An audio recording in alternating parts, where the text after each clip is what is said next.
Hello everyone, welcome to my YouTube channel NCERT world. तो आज की वीडियो में मैं क्लास 11th बायोलॉजी का chapter first the living world की NCERT line to line explain करूंगी। तो आप वीडियो को एंड तक जरूर देखें और चैनल को सब्सक्राइब जरूर करें ताकि मैं ऐसी वीडियो आपके लिए लाती रहूं। तो स्टार्ट करते हैं। Diversity in the living world, तो यहाँ से स्टार्ट करते हैं। If you look around, you will see a large variety of living organisms, be it potted plants, insects, birds, your pets, or other animals and plants. तो जब हम अपने आसपास देखेंगे तो हम अपने आसपास बहुत वैरायटी की लिविंग ऑर्गेनिजम्स को देखते हैं, चाहे वो पॉटेड प्लांट्स हो, जैसे कि हमारे घरों में हम कुछ प्लांट्स लगाते हैं, है ना। इंसेक्ट्स हो गई, बर्ड्स हो गए, पेट्स हैं, और जो बाकी दूसरे एनिमल्स और प्लांट्स हैं। तो हम अपने आसपास बहुत वैरायटी के ऑर्गेनिजम्स देखते हैं, ठीक है। There are also several organisms that you can not see with your naked eye, और कुछ ऐसे ऑर्गेनिज्म भी हैं जिन्हें हम अपनी नेकेड आई से नहीं देख सकते, but they are all around you, लेकिन वो हमारे आसपास होते हैं, ठीक है। If you were to increase the area that you make observations in, the range and variety of organisms that you see would probably increase. तो अब हम जैसे जहाँ पे रहते हैं उस एरिया को हम बढ़ा दे, या जितने एरिया को हम ऑब्जर्व कर रहे हैं उस एरिया की रेंज को बढ़ा दे, तो उससे क्या होगा कि जो वैरायटी ऑफ लिविंग ऑर्गेनिजम्स होगी वो भी इंक्रीज हो जाएगी, हमें और वैरायटी के ऑर्गेनिजम्स दिखेंगे, है ना। Obviously, if you were to visit a dense forest, you would probably see a much greater number and kinds of living organisms in it. तो जब हम एक बहुत घने फॉरेस्ट में जाएंगे तो क्या होगा? You would probably see a much greater number and kinds of living organisms in it. यानी कि एक डेंस फॉरेस्ट में गए तो वहां भी हमें बहुत ज्यादा नंबर में और बहुत वैरायटी के ऑर्गेनिजम्स हमें देखने को मिलेंगे। Each different kind of plant, animal or organism that you see represents a species. मतलब हम जितने भी डिफरेंट काइंड के प्लांट्स को, एनिमल्स को या ऑर्गेनिज्म को देखते हैं हमारे आसपास, वो क्या रिप्रेजेंट करती है? वो एक स्पीशीज को रिप्रेजेंट करती है, ठीक है। The number of species that are known and described range between 1.7 to 1.8 million। ये बहुत इंपॉर्टेंट पॉइंट है कि जितने भी नंबर ऑफ स्पीशीज जिन्हें अब तक मतलब जिन्हें हम जानते हैं या जितने भी अब तक डिस्क्राइब हुए हैं वो कितने हैं? 1.7 से 1.8 मिलियन के बीच में है, ठीक है। दिस रेफर्स टू बायोडाइवर्सिटी, और इसे ही हम क्या बोलते हैं? बायोडाइवर्सिटी। और the number and types of organisms present on earth. मतलब बायोडाइवर्सिटी क्या होती है? हमारी अर्थ पे कितने नंबर में ऑर्गेनिज्म प्रेजेंट है और कितनी टाइप के ऑर्गेनिज्म प्रेजेंट है, वो रिप्रेजेंट करती है किसी बायोडाइवर्सिटी को। We should remember here that as we explore new areas and even old ones, new organisms are continuously being identified। तो क्या हो रहा है? हम जैसे जैसे नए एरियाज में जा रहे हैं, नई जगह को एक्सप्लोर कर रहे हैं, या फिर पुरानी जगहों पे भी जाए, तो हमें और नए ऑर्गेनिज्म दिखने को मिल रहे हैं, हमें और नए ऑर्गेनिजम्स को हम आइडेंटिफाई कर रहे हैं, ठीक है। As stated earlier, जैसा कि पहले बताया गया है, there are millions of plants and animals in the world। मतलब जैसे पहले बताया गया है कि इस वर्ल्ड में millions of plants हैं, animals हैं, ठीक है। We know the plants and animals in our own area by their local names। अब क्या होता है कि हमारे आसपास जितने प्लांट्स हैं, एनिमल्स हैं, हम उन्हें अपने अपने लोकल नेम से पहचानते हैं, या उन्हें हर एरिया में एक उनका एक अलग नाम है, लोकल नाम नेम से उन्हें जानते हैं, ठीक है। These local names would vary from place to place. अब किसी जगह किसी प्लांट का, एनिमल का कुछ और नाम होता है, मतलब हर जगह क्या होता है, ये जो लोकल नेम्स होते हैं ये अलग अलग जगह पे इनका अलग अलग नाम होता है, मतलब ये वेरी करते हैं प्लेस टू प्लेस, हर जगह पे इनका अलग अपना नाम होता है। Even with in a country, in fact अगर हम एक कंट्री से दूसरे में जाए तो वहां भी क्या होगा, किसी कंट्री में किसी प्लांट का नाम कुछ और होगा, कहीं पे कुछ और होगा। तो ऐसे जो लोकल नेम्स होते हैं वो चेंज होते रहते हैं। Probably you would recognize the confusion that would be created if we did not find ways and means to talk to each other to refer to organisms we are talking about. और क्या होगा अगर हम कोई ऐसा तरीका नहीं निकालेंगे जिससे हर ऑर्गेनिज्म का एक पर्टिकुलर अलग नाम होगा, तो क्या होगा? कंफ्यूजन होगा। मतलब अगर हर ऑर्गेनिज्म का एक अलग अपना कुछ नाम होगा, तो इससे हमें उस ऑर्गेनिज्म के बारे में बात करने में कंफ्यूजन नहीं होगी। लेकिन क्योंकि लोकल नेम्स हर जगह प्लेस टू प्लेस वेरी करते हैं, तो हमें क्या होती है? कंफ्यूजन होती है। किसी ऑर्गेनिज्म का नाम कुछ और होता है, कहीं पे कुछ और होता है। ठीक है? Hence, there is a need to standardize the naming of living organisms such that a particular organism is known by the same name all over the world.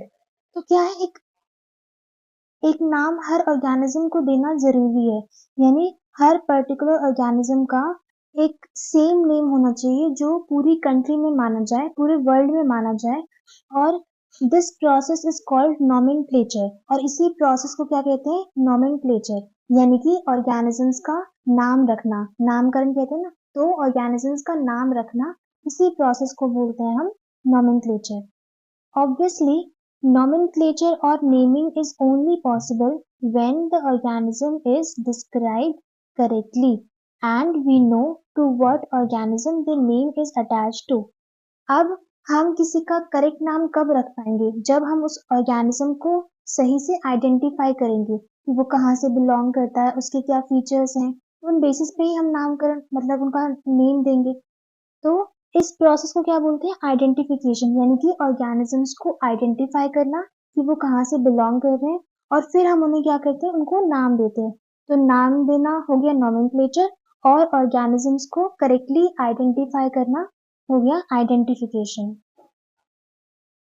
In order to facilitate the study, number of scientists have established procedures to assign a scientific name to each known organism. अब क्या हो गया जो ताकि हम organisms को identify कर सके, उनको नेम दे सके, कुछ साइंटिस्ट ने कुछ प्रोसीजर्स बताए हैं ताकि हर ऑर्गेनिज्म का एक साइंटिफिक नेम हो। This is acceptable to biologists all over the world. मतलब अब जो ये प्रोसीजर होगा ऑर्गेनिजम्स को नेम करने का, आइडेंटिफाई करने का, ये जो प्रोसीजर है ये हर मतलब जो वर्ल्ड में हर बायोलॉजिस्ट एक्सेप्ट करेंगे, मतलब ये सबको मंजूर होगा कि हाँ ये तरीका ठीक है।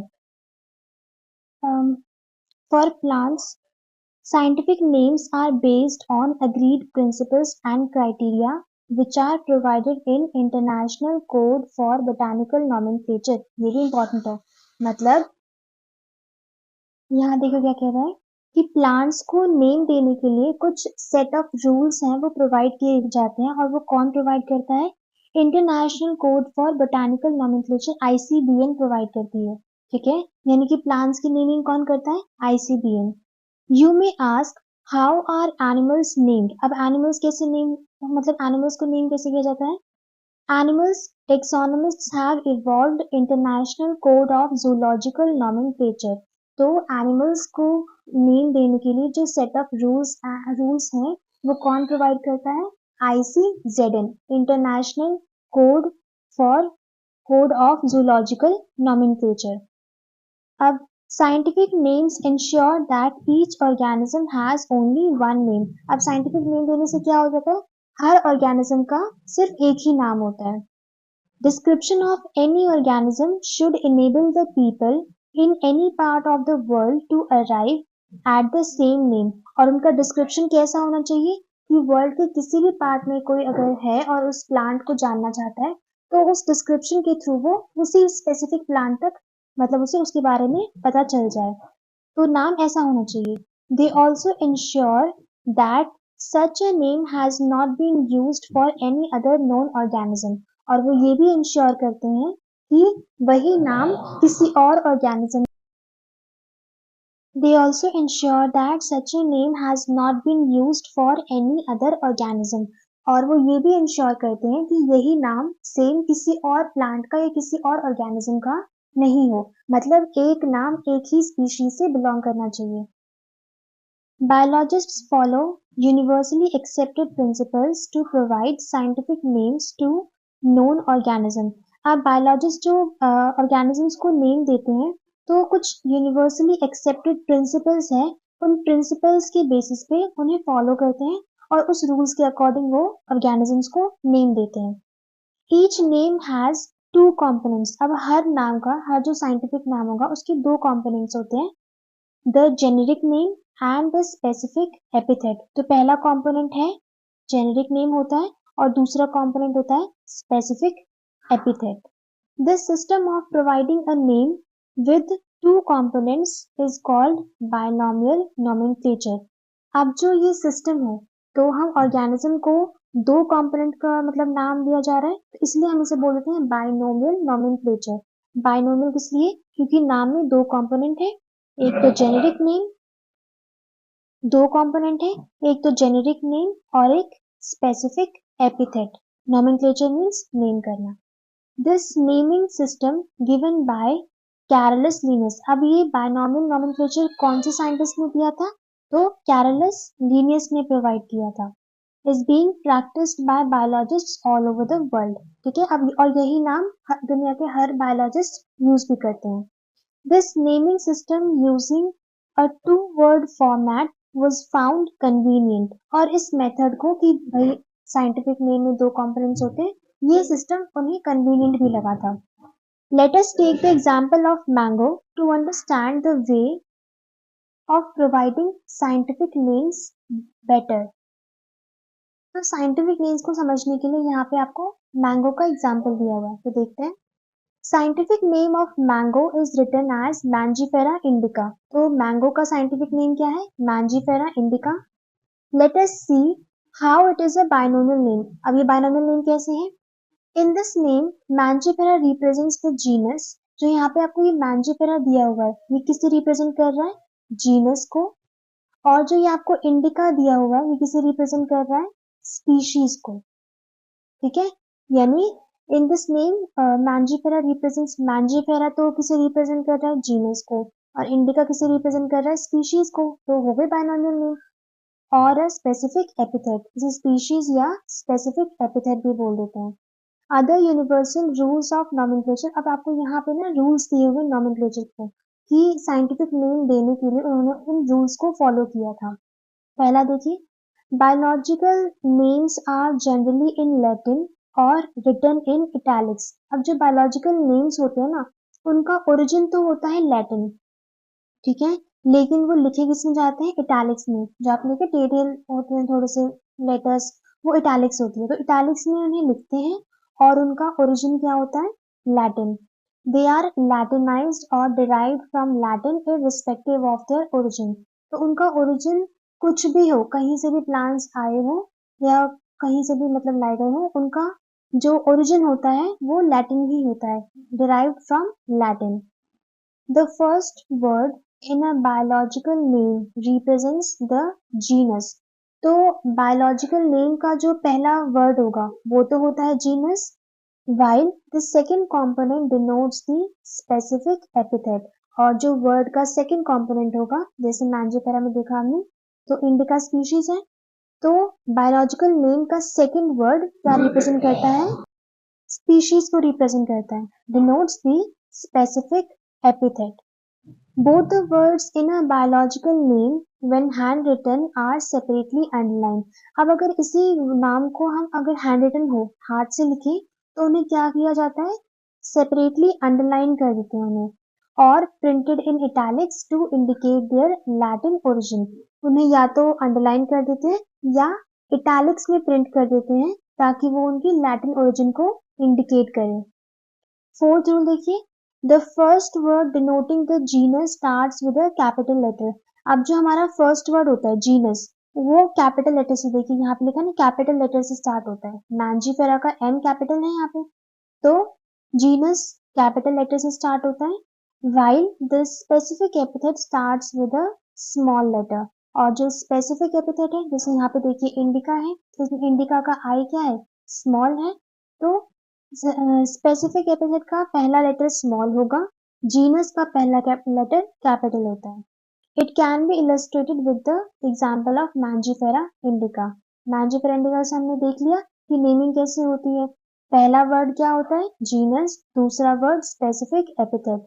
जीनस का पहला लेटर कैपिटल और स्पीशीज का पहला लेटर स्मॉल। ठीक है। Name of the author appears after the specific epithet that is at the end of the biological name and is written in an abbreviated form. Example Mangifera indica linus. अब जिस author ने उस नाम को दिया है, ठीक है, उन ऑथर का नाम साइंटिफिक नेम के बाद में इस तरह से, जैसे यहाँ लीनियस लिखा हुआ है, लिखा जाता है। उसका भी पहला लेटर क्या होना चाहिए? कैपिटल होना चाहिए। और ये एब्रिविएटेड, जैसे लीनियस ने दिया है ये नाम, तो उनका पूरा नाम नहीं लिखा जाता, एब्रिविएटेड फॉर्म लिखा जाता है, LINN, लीनियस। ठीक है, ये रिप्रेजेंट करता है ऑथर का नाम। Since it is nearly impossible to study all the living organisms, it is necessary to devise some means to make this possible. अब जितने भी लिविंग ऑर्गेनिजम्स हैं उनको पढ़ना नियरली इम्पॉसिबल है, इम्पॉसिबल बोला था, नियरली इम्पॉसिबल है। It is necessary to devise some means to make this possible, तो हमें उसे पॉसिबल करने के लिए कुछ तो तरीका लाना होगा। This process is called classification, और उस प्रोसेस को क्या बोलते हैं? Classification. Classification is the process by which anything is grouped into convenient categories based on some easily observable characters. तो क्या कहा है? क्लासिफिकेशन वो प्रोसेस है जिसमें हम ग्रुप्स में डिवाइड कर देते हैं ऑर्गेनिजम्स को। जैसे मैं एग्जांपल दे रही हूँ, जैसे कहीं पे बहुत सारे एनिमल्स हैं, यहाँ पे डॉग्स भी हैं, कैट्स भी हैं, लायंस भी है, बफेलो भी है, कुछ भी मान लो है, तो हमने क्या किया? लायंस को एक ग्रुप में डाल दिया, कैट्स को एक ग्रुप में डाल दिया, डॉग्स को एक ग्रुप में डाल दिया। तो ये क्या है? क्लासिफिकेशन है। इससे क्या होता है? हम उनको मॉर्फोलॉजिकल, मतलब उनकी ऑब्जर्वेबल कैरेक्टर्स को देख के हम उन्हें कन्वीनियंट कैटेगरीज में डाल देते हैं, और उन्हें कैटेगरीज में डालना ही क्या हो जाता है? क्लासिफिकेशन होता है। For example, we easily recognize groups such as plants or animals और dogs, cats और insects। जैसे कि हम अगर हमें बोले कि ये डॉग्स है तो हम आसानी से पहचान जाते हैं कि हाँ ये डॉग है, ये कैट्स हैं, ये इंसेक्ट्स हैं। क्यों? क्योंकि हमने इसे ऑलरेडी क्लासीफाई किया हुआ है। The moment we use any of these terms, we associate certain characters with the organism in that group। और जैसे ही हम ये सुनते हैं कि हाँ ये डॉग है, ये कैट है, या ये इंसेक्ट है, तो हम हमें क्यों पहचान पाते हैं? क्योंकि उनकी कुछ स्पेसिफिक कैरेक्टर्स हैं जो इंसेक्ट्स में है, कुछ स्पेसिफिक कैरेक्टर्स जो सारे इंसेक्ट्स में है, कुछ कैरेक्टर्स डॉग्स की हैं जो सारे डॉग्स में है। तो उन कैरेक्टर्स के बेसिस पे ही हम उन्हें पहचान पाते हैं। What image do you see when you think of a dog?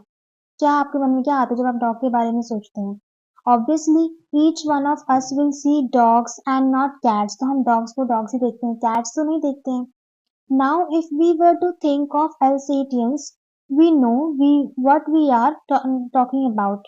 मतलब Alsatians डॉग का एक ब्रीड है, जर्मन शेफर्ड, उन्हें बोलते हैं Alsatians।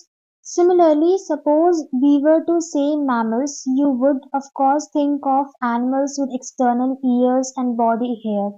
तो जब हम सपोज एनिमल्स मैमल्स के बारे में बात करते हैं तो हम क्या सोचते हैं कि हाँ भाई एनिमल्स हैं जिनकी एक्सटर्नल ईयर्स होते हैं और उनकी क्या होती है? बॉडी हेयर होती है, तो वो मैमल्स में आ जाते हैं।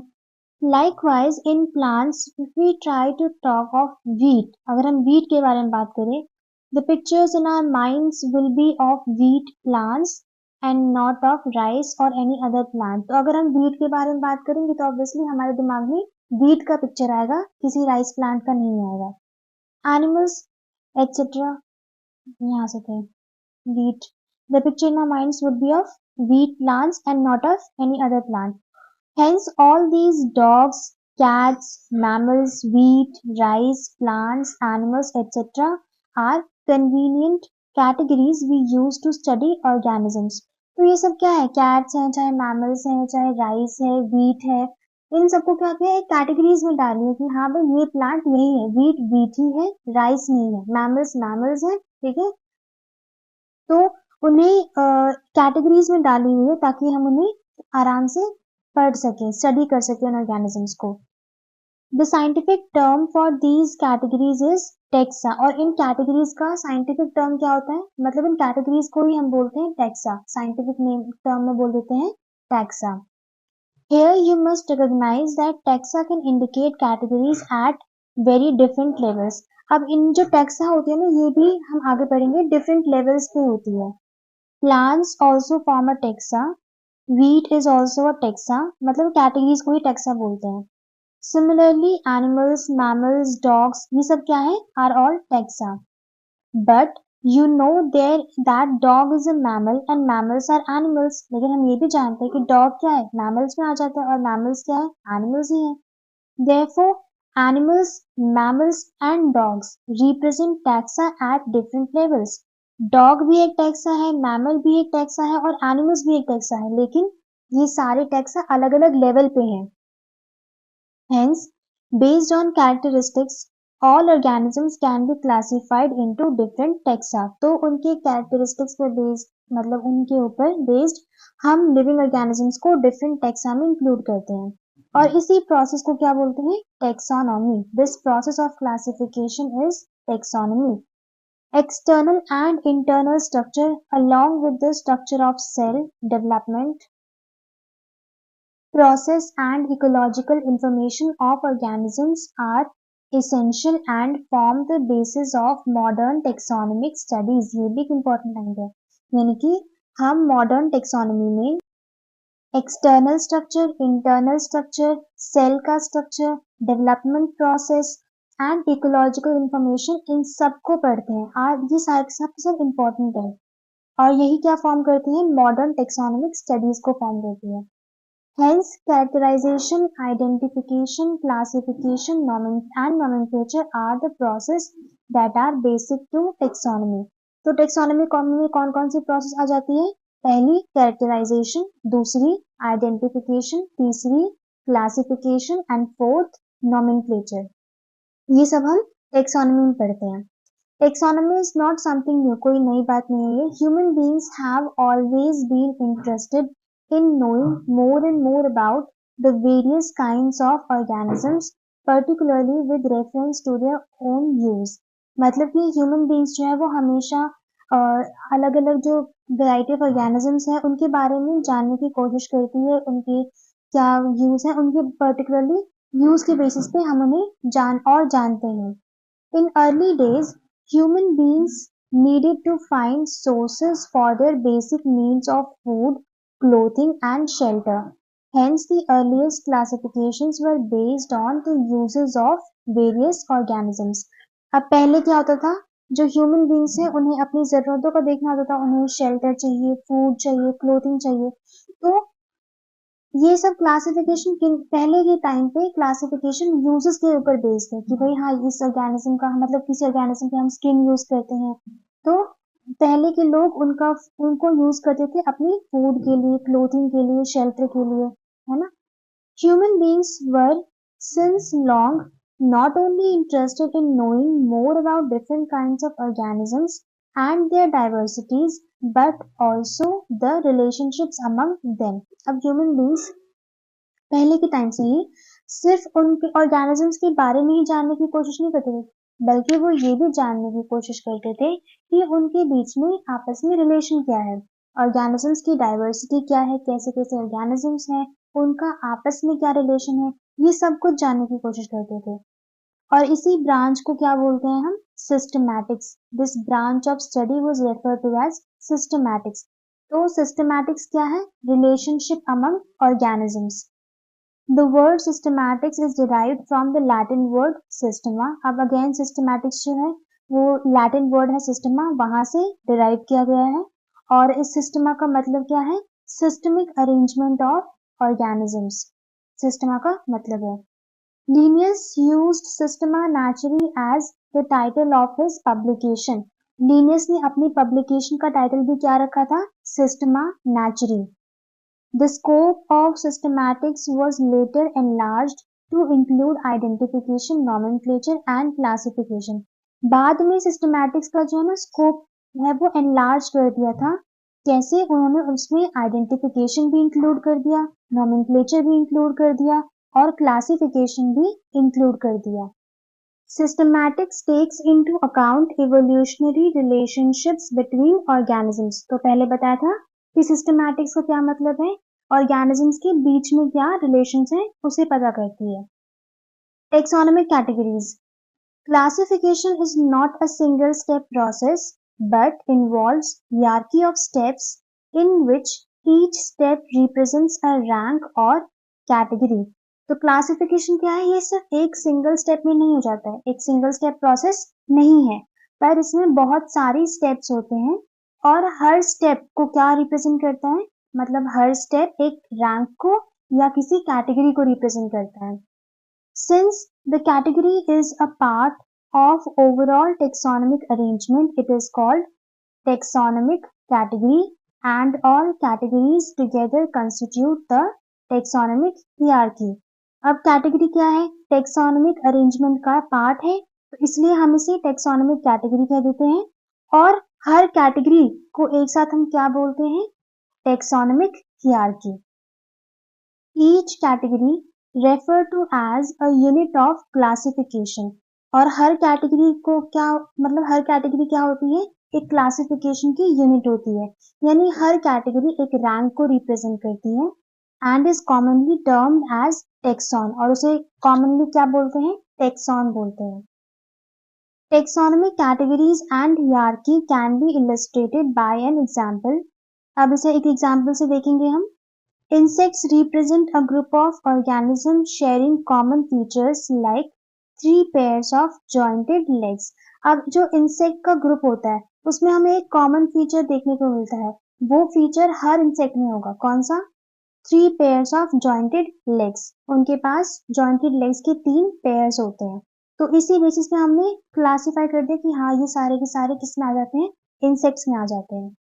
It means insects are recognizable concrete objects which can be classified and thus were given a rank or category। यानी कि इसी बेसिस पे हमने ग्रुप कर दिया कि जितने भी 3 pairs of jointed legs वाले organisms हैं, ये सारे के सारे किस में आ गए, इंसेक्ट्स में आ गए।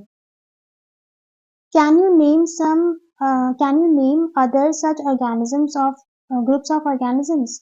Remember, groups represent category। Groups ही कैटेगरी को रिप्रेजेंट करता है, कैटेगरी फिर उसे फर्दर रैंक को डिनोट करता है, और ईच रैंक और tax on in fact represents a unit of classification.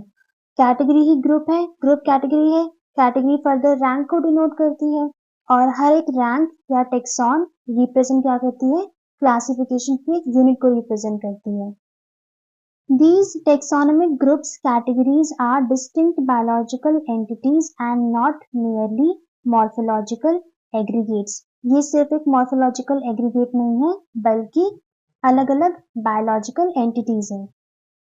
Taxonomical studies of all known organisms have led to the development of common categories such as kingdom, phylum or division for plants, class, order, family, genus and species.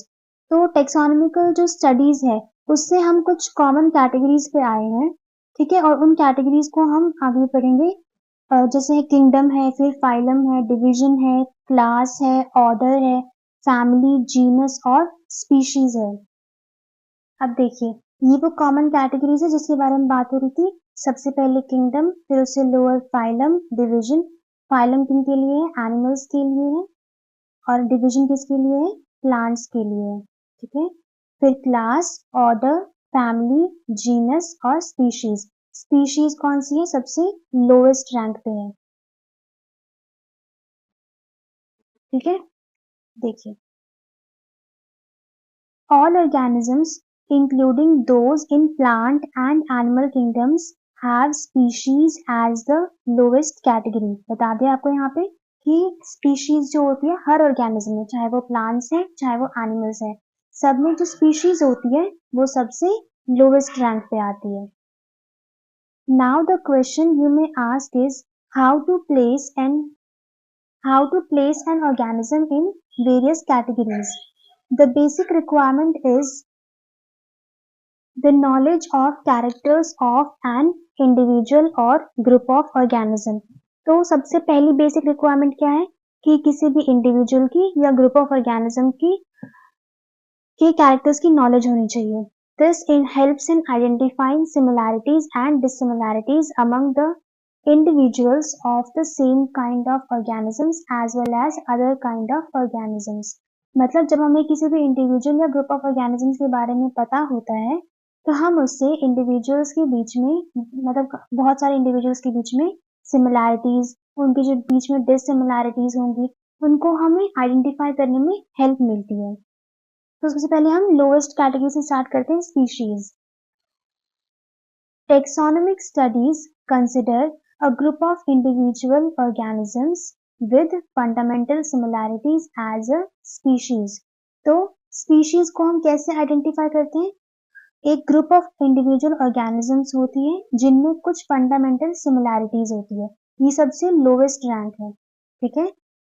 One should be able to distinguish one species from the other closely related species based on the distinct morphological differences।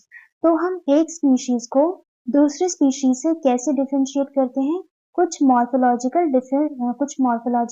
Differences के basis पे। Let us consider Mangifera indica, Solanum tuberosum and Panthera leo lion। अब हम Mangifera indica यानी mango की बात कर रहे हैं, सोलनम ट्यूबरोसम पोटैटो और पैंथेरा लियो लायन, इन तीनों को पहले कंसिडर करते हैं। All the three names indica, tuberosum and Leo represent the specific epithet. हमने पढ़ा था कि बायोलॉजिकल नेम में फर्स्ट वर्ड तो रिप्रेजेंट करता है जीनस को और सेकेंड वर्ड किसे रिप्रेजेंट करता है? स्पीशीज को। तो मैंजीफेरा इंडिका में इंडिका स्पीशीज है, सोलनम ट्यूबरोसम में ट्यूबरोसम स्पीशीज है, पैंथेरा लियो में लियो स्पीशीज है। तो वो ये कह रहा है कि इंडिका, ट्यूबरोसम और लियो तीनों ही किसे रिप्रेजेंट कर रहे हैं? स्पेसिफिक एपिथेट को। while the first words Mangifera, Solanum and Panthera वो किसे रिप्रेजेंट कर रहे हैं? जेनेरा को। and represents another higher level of taxon और कैटेगरी। कह रहा है कि ये तीनों तो हो गई स्पीशीज, कौन सी? लियो, इंडिका, ट्यूबरोसम और लियो स्पीशीज होगी। अब इनसे हायर कैटेगरी कौन सी है? मैंजीफेरा, सोलनम और पैंथेरा यानी कि जो जेनेरा है।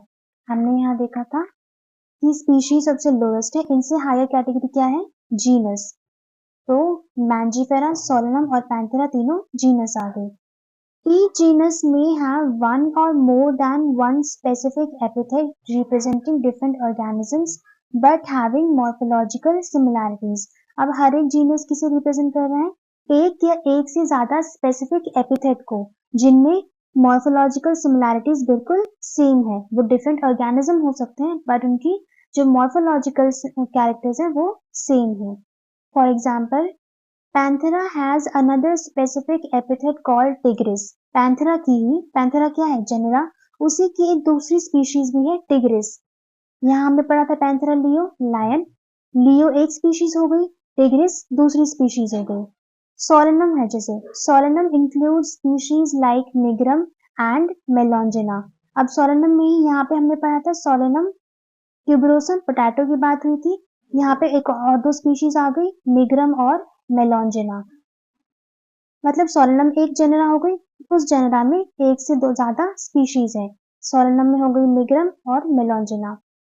Human beings belong to the species sapiens. अब ह्यूमन बींग्स किस स्पीशीज में आती है? सेपियंस में, which is grouped in the genus Homo. और वो किस जीनस में इंक्लूडेड है? होमो में। मतलब ह्यूमन बींग्स का जेनेरा तो हो गया होमो और स्पीशीज क्या हो गई? सेपियंस। दस ह्यूमन बींग्स का साइंटिफिक नेम क्या है? होमो सेपियंस। जीनस पे आते हैं। Genus comprises a group of related species which has more characters in common in comparison to species of other genera। अब जीनस स्पीशीज से हायर लेवल की रैंक हो गई, ठीक है, और उसमें क्या जीनस में क्या आ जाती है? बहुत सारी स्पीशीज जो एक दूसरे से रिलेटेड है। We can say that genera are aggregates of closely related species। मतलब जो बहुत सारी closely related species होगी, species जो आपस में closely related है, उनके aggregate को हम क्या बोल देते हैं? genera बोल देते हैं। For example potato and brinjal are two different species. Potato और ब्रिंजल दोनों अलग अलग स्पीशीज हैं and but both belong to genus Solanum. हाँ, पोटैटो और ब्रिंजल दो अलग अलग स्पीशीज हैं लेकिन वो एक ही जीनस में किसमें सोलेनम में आ जाती है। वैसे ही लायन पैंथेरा लियो और leopard Panthera pardus and tigris Panthera tigris, सब में पैंथेरा है यानी पैंथेरा इनका जीनस है और लियो अलग स्पीशीज है, पार्डस अलग स्पीशीज है और टिग्रिस अलग स्पीशीज है। With several common features are all species of genus Panthera, यानी कि ये तीनों ही स्पीशीज हैं किस जीनस की, पैंथेरा की। This genus differs from another genus Felis which includes cats. अब पैंथेरा अलग जीनस है और फेलिस अलग जीनस है। फेलिस में अलग अलग अपनी स्पीशीज आई होंगी लेकिन पैंथेरा और फेलिस दोनों अलग अलग जीनस है।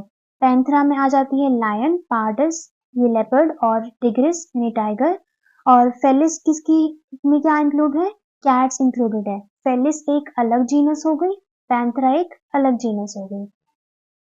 फैमिली पे आते हैं। The next category family has a group of related genera with still less number of similarities as compare to genus and species.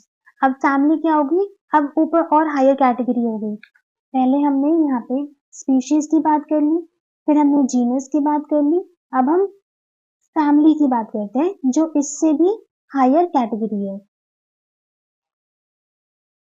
Families are characterized on the basis of both vegetative and reproductive features of plant species. अब families को हम किस basis पे characterize करते हैं, उनकी vegetative characteristics देखते हैं और कौन सी reproductive features देखते हैं।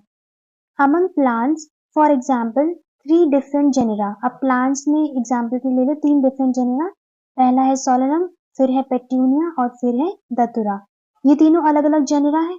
अब इन तीनों जेनेरा को एक ही फैमिली में डाला गया है, प्लेस्ड इन द फैमिली सोलेनेशिए। ठीक है, सोलेनम क्या है, जीनस है, पेट्यूनिया क्या है, अलग जीनस है, दतुरा क्या है, अलग जीनस है। लेकिन ये तीनों की तीनों जीनस जो है वो किन में आती है, सोलेनेशिए फैमिली में आती है। Among animals for example genus Panthera. अब एनिमल्स में हम मान लेते हैं जीनस पैंथेरा है, जिसमें क्या कौन सी स्पीशीज है, comprising lion, tiger, leopard, is put along with genus Felis, जिसमें क्या आती है जो फेलिस में क्या आती है, कैट्स आती है। तो पैंथेरा एक जीनस हो गया, फेलिस दूसरी जीनस है, पैंथेरा की अलग स्पीशीज है अपनी, फेलिस में अपनी अलग स्पीशीज आती है कैट्स की, लेकिन इन दोनों ही जीनस को फैमिली फेलिडी में डाला गया है, एक ही फैमिली में प्लेस किया है। Similarly, if you observe the features of a cat and a dog, you will find some similarities and some differences as well. तो जब हम एक कैट में और एक डॉग दोनों को ऑब्जर्व करेंगे तो उनमें हमें कुछ सिमिलैरिटीज भी दिखेंगी और कुछ डिफरेंसेस भी दिखेंगे। They are separated into two different families, Felidae and Canidae respectively. तो उन दोनों को ही अलग अलग फैमिलीज में प्लेस की गई है। कैट्स की फैमिली हो गई फेलिडी और डॉग्स की फैमिली हो गई कैनिडी। ऑर्डर देखते हैं। You have seen earlier that categories like species, genus, and families are based on a number of similar characters. Generally, order and other higher taxonomic categories are identified based on the aggregates of characters. अब क्या किया है, जो अलग अलग categories होगी जैसे species है, जीनस है, फैमिलीज है, उनमें कुछ सिमिलैरिटीज होगी, उन सिमिलैरिटीज को देखते हुए उन्हें एक उनके ऊपर जो हायर कैटेगरी है ऑर्डर उसमें प्लेस कर दिया है। जैसे यहाँ देखिए स्पीशीज किसमें थी, बहुत सारी रिलेटेड स्पीशीज थी, जीनस में आ गई थी, रिलेटेड जेनेरा फैमिली में आ गई थी। अब इन तीनों को ही किसमें डाला गया है, ऑर्डर में डाला गया है। Order being a higher categories is the assemblage of families which exhibit a few similar characters. अब ऑर्डर एक उनके ऊपर की हायर कैटेगरी हो गई, ऑर्डर में क्या आ जाती है, बहुत सारी फैमिलीज जिनमें कुछ सिमिलर कैरेक्टर्स हो, वही फैमिलीज जिनमें कैरेक्टर्स सिमिलर हो उन्हीं फैमिलीज को ऑर्डर में डाला जाता है। The similar characters are less in number as compared to different genera included in a family. अब जो वो similar characters हैं, वो उनकी जो characters होंगी similar वो कम होंगी compared to जो अलग-अलग genera हैं जिन्हें families में डाली जाएगी. मतलब कि जैसे-जैसे हम ऊपर जाते हैं, जो characters होते हैं similar characters वो क्या होते जाते हैं? decrease होते जाते हैं. इसलिए जो बहुत सारी फैमिलीज को मिला के डाला जाता है ऑर्डर में, उन फैमिलीज में कंपेयर टू जो बहुत सारे जेनेरा को मिला के फैमिलीज में डाली जाएगी, नंबर ऑफ जो सिमिलर कैरेक्टर्स होंगे वो कम होगी. Plant families like Convolvulaceae, Solanaceae are included in the order Polemoniales. अब जैसे कुछ प्लांट फैमिलीज हैं, यहाँ पे एग्जांपल दिए कॉन्वोल्वुलेसी का और सोलेनेसी का. ये फैमिलीज हैं, तो इनमें सिमिलैरिटीज होगी कुछ. उन सिमिलैरिटीज के बेसिस पे इन्हें ऑर्डर में डाला गया है. कौन सा ऑर्डर? पॉलीमोनियल्स. किस बेसिस पे? उनके फ्लोरल कैरेक्टर्स के बेसिस पे. उन्होंने देखा कि इनके फ्लोरल कैरेक्टर्स सिमिलर हैं, तो उन्होंने कॉन्वोल्वुलेसी और सोलेनेसी फैमिली को पॉलीमोनियल्स ऑर्डर में डाल दिया. Animal order Carnivora includes families like Felidae and Canidae. जैसे कार्निवोरा एक ऑर्डर है, उसमें कौन सी फैमिलीज डाली गई है? फेलिडी को और कैनिडी को. क्लास देखते हैं. This category includes related orders. अब क्लास में क्या आ जाएगी? रिलेटेड ऑर्डर्स आ जाएगी. मतलब ऑर्डर से ऊपर वाली कैटेगरी कौन सी है? Class. For example, order Primata comprising monkey, gorilla and gibbon is placed in class Mammalia. तो अब क्या किया है? ऑर्डर है प्रिमाटा, एक ऑर्डर है, ठीक है. अब इस ऑर्डर में क्या क्या आते हैं? मंकी, गोरिल्ला, गिबॉन, इनको एक ही क्लास में डाल दिया है. मतलब ये ऑर्डर है मंकी की अलग, गोरिल्ला की अलग, गिबॉन की. इन तीनों में ही कुछ सिमिलर कैरेक्टर्स को देख के इन्हें अलग क्लास में डाल दिया है. क्लास कौन सी क्लास में डाला है इन्हें? मैमेलिया में. अलॉन्ग विद और इनके साथ कौन से ऑर्डर को डाला है? कार्निवोरा. कार्निवोरा एक ऑर्डर है, प्रिमाटा एक ऑर्डर है. इन दोनों ऑर्डर को क्लास मैमेलिया में डाल दिया है. कार्निवोरा में कौन से एनिमल्स आते हैं? जैसे tiger, cat, dog. Class Mammalia has other several orders also. यहाँ पे तो हमें सिर्फ दो का एग्जांपल दिया. वो ये कह रहे हैं कि जो क्लास मैमेलिया है उनमें और भी ऑर्डर्स हैं, पर यहाँ पे सिर्फ दो ऑर्डर आपको बताए गए हैं. एक तो ऑर्डर प्रिमाटा और एक ऑर्डर कार्निवोरा. फिर फाइलम देखिए. Classes comprising animals like fishes, amphibians, reptiles, birds, along with mammals constitute the next higher category called phylum. अब जो बहुत सारी क्लासेस हैं, फिश एक अलग क्लास हो गई, एम्फीबियंस की अलग क्लास है, रेप्टाइल्स की अलग है, बर्ड्स की अलग है, अलॉन्ग विद मैमल्स. इन सारी क्लासेस में कुछ सिमिलर कैरेक्टर्स को देखते हुए इन्हें एक कैटेगरी में डाल दिया है.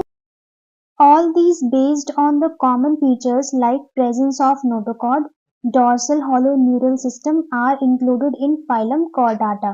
तो इन सारी क्लासेस में फिशेस हैं, एम्फीबियंस हैं, रेप्टाइल्स हैं, बर्ड्स हैं, मैमल्स हैं. इनमें क्या फीचर्स कॉमन है? कि इनके पास एक नोटोकॉर्ड है, प्रेजेंस ऑफ नोटोकॉर्ड, और एक डॉर्सल हॉलो न्यूरल सिस्टम है. तो ये इनके अलग फीचर्स हो गए. ये फीचर सब में सेम है, तो इसलिए इन्हें एक अलग, ये सारी क्लासेस है, इन्हें फाइलम कॉर्डाटा में डाल दिया है. ठीक है. इन केस ऑफ प्लांट्स, अब प्लांट्स के केस में क्या है? Classes with a few similar characters are assigned to a higher category called division. मतलब अगर वो एनिमल्स की बात करते हैं तब फाइलम आ जाता है, और जब हम सिमिलर क्लासेस, बहुत सारी सिमिलर क्लासेस होती है, तो उन्हें हम फाइलम में डिवीजन कहते हैं. उनकी जो हायर कैटेगरी होती है, प्लांट्स के लिए डिवीजन यूज होती है और एनिमल्स के लिए फाइलम. तो सबसे हायर कैटेगरी है kingdom. All animals belonging to various phyla are assigned to the highest category called kingdom Animalia. Kingdom Animalia सबसे हाईएस्ट कैटेगरी. ठीक है. तो जितने भी अलग अलग फाइला होंगे, फाइला मतलब फाइलम की बात की है, तो अलग अलग फाइला को इन्होंने एक हायर कैटेगरी जो कौन सी है? किंगडम एनिमेलिया, एनिमेलिया में डाल दिया है.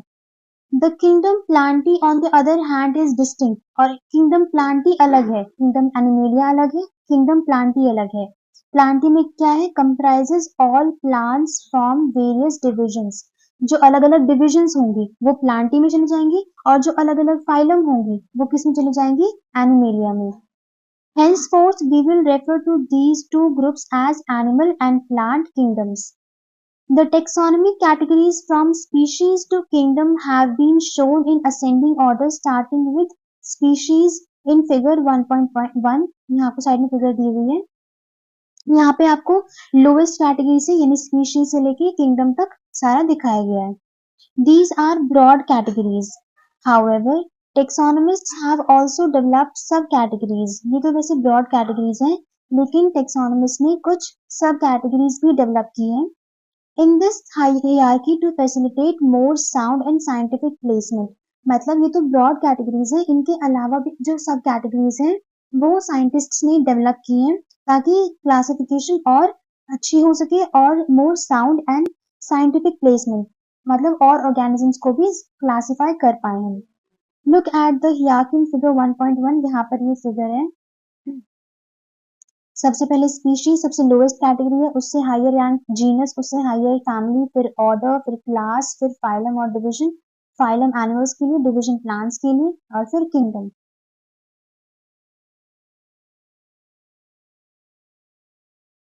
Say for example, as we go higher from species to kingdom, the number of common characteristics goes on decreasing.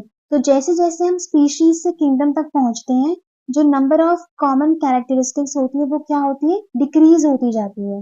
Lower the taxa, more are the characteristics that the members within the taxon share.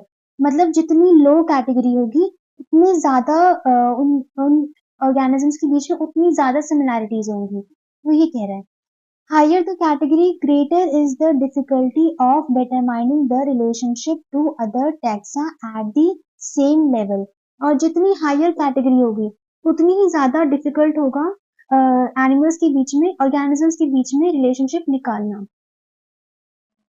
Hence, the problem of classification becomes more complex. मतलब कि अगर हम lower category पे हैं तो उनमें similar characters थोड़े ज्यादा होंगे तो हमें उन्हें क्लासिफाई करना आसान होगा.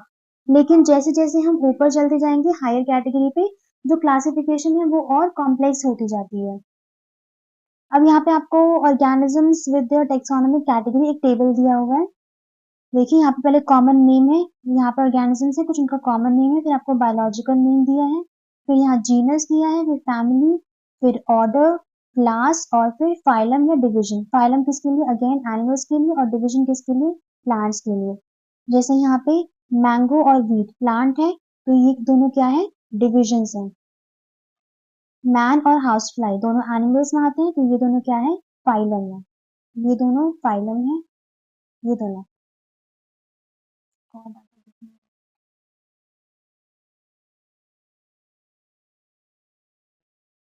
ये दोनों फाइलम है और ये दोनों डिविजन्स हैं. ठीक है. कॉमन नेम जैसे देख लेते हैं, मैन है, मैन का बायोलॉजिकल नेम होमोसेपियंस, जीनस होमो, फैमिली इनकी होमिनिडी है, ऑर्डर इनका प्रिमाटा है, क्लास इनका ममीबिया है और फाइलम इनका कॉर्डाटा है.